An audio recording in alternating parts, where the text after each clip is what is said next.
Hi, I'm Terry from Bed and Biscuits Boarding and Training Facility. This is Daisy. She's been very, very good. All I've used is just anything, just to go around her neck. I've just looped this around her neck, nothing big. I use it every day for her. I've used a prong collar, but she really doesn't need it. And you know, she doesn't have much fur. They're very short-haired dogs, so she didn't need the prong collar at all. As long as you use this correctly, and I'll try to explain it when we do the heel, what I do to make this work. We're going to do basically about 4 or 5 different exercises. The dog will always be at your left side through all these exercises. I'll use hand signals and verbal commands as we go through. I'll try to explain them real quick now. This sit is just bring your hand up like this to sit. As long as she's watching you to sit, she'll do it. Stay, put the hand in her face and tell her to stay like that, stay. Come, as you bring your hand to your chest as you tell her to come. And then the down, I usually put my finger right to the ground, touch the ground and tell her down and she'll lay down. That's basically, I guess, the 4 different hand signals you'll need to know. When we return, we'll come back to the heel on leash. Good girl. Okay, like I said, the dog will always be at your left side through all these exercises. When you start taking your first step, telling her to heel, she should walk along beside you. If you don't even have to look at her really, just like that right there. I mean, if she goes somewhere else other than right beside your left foot, she's pulling forward, lagging behind, or going to pull somewhere else, it's just a pull and release. Just pull and release, pull and release. If you have to do it 3 or 4 times, just do it. Don't cater to her and go in the direction she wants. You go wherever you want to go. A lot of times if she's pulling to go that way, I'll kind of veer the other way just to make her listen and realize she needs to go where we're walking her. Okay? When you stop walking, she should automatically sit. If she doesn't, just turn to her a little bit, tell her, give her the hand signal and tell her to sit. She should sit. Let's see how she does. I always start out with her to sit at your left side. Good girl, sit, stay, good girl. And just tell her to heel as you take your first step. Ready? Daisy, heel. Good girl. As you stop, she should automatically sit. Good girl.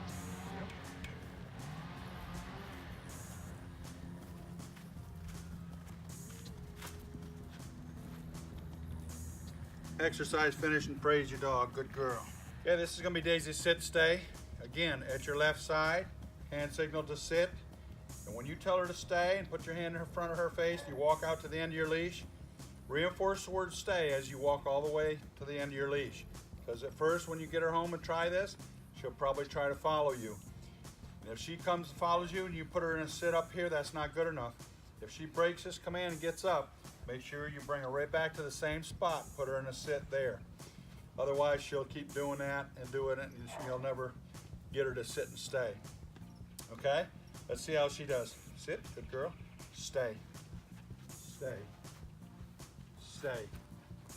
I've been walking around her a little bit, but you're normally just going to stand here like this for like 3 seconds or 5 seconds, and then return back to your original position, all the way back. Stay.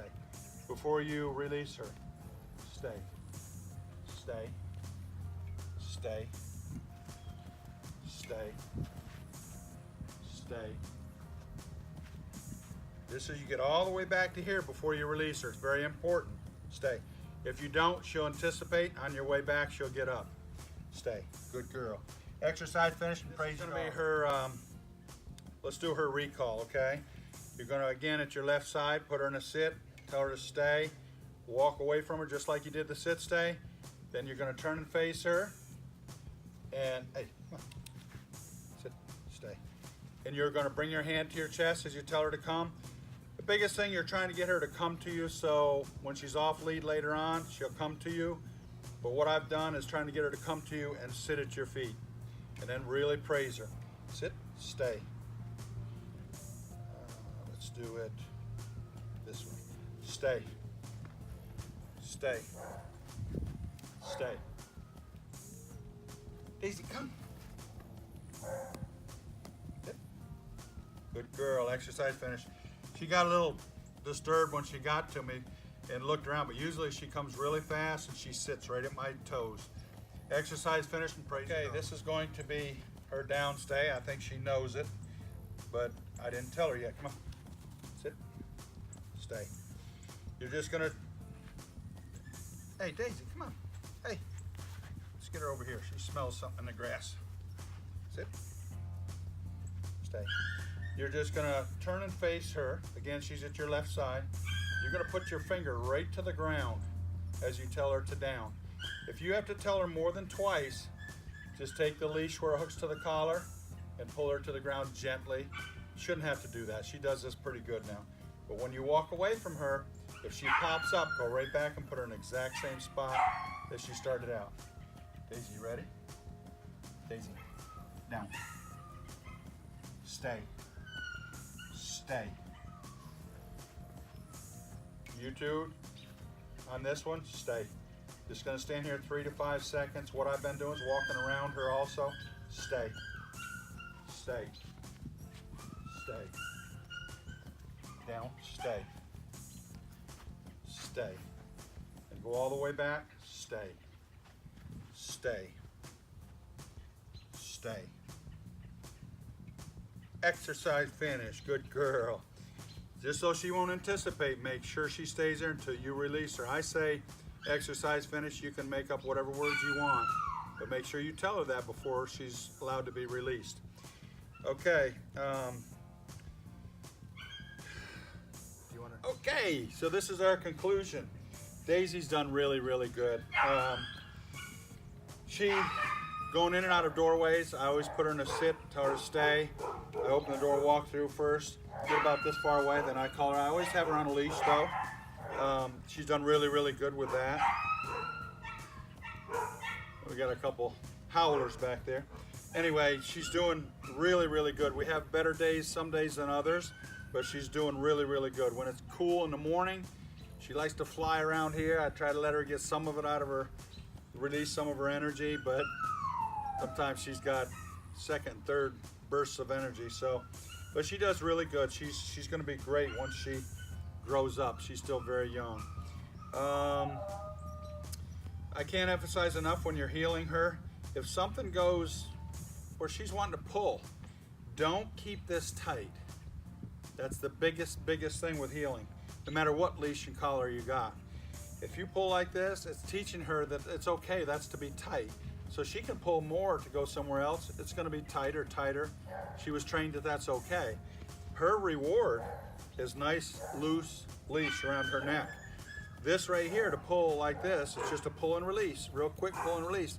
That's to get her attention and tell her she knows already what she's supposed to be doing, but that's to re-emphasize what we're doing, and she needs to listen. As soon as she comes back to you and is where she needs to be, it's loose again, okay? So it's just pull and release, whatever you need to do, and then keep it loose, okay? What else? Her stays, I wouldn't do the stays very long. Keep them kind of short. You're out here at a sit stay, only like 3 or 5 seconds to start out with, then come right back like this, tell her to stay, then exercise finish and praise her. If you try to do it for 2 minutes out here, if she breaks the command, it's going to become a habit to break it, and you'll regress instead of making any progress. So, but she's done really, really good. I think later on after she grows up, she probably would be a good candidate for the off leash. So we'll see. Thank you very much. Good girl.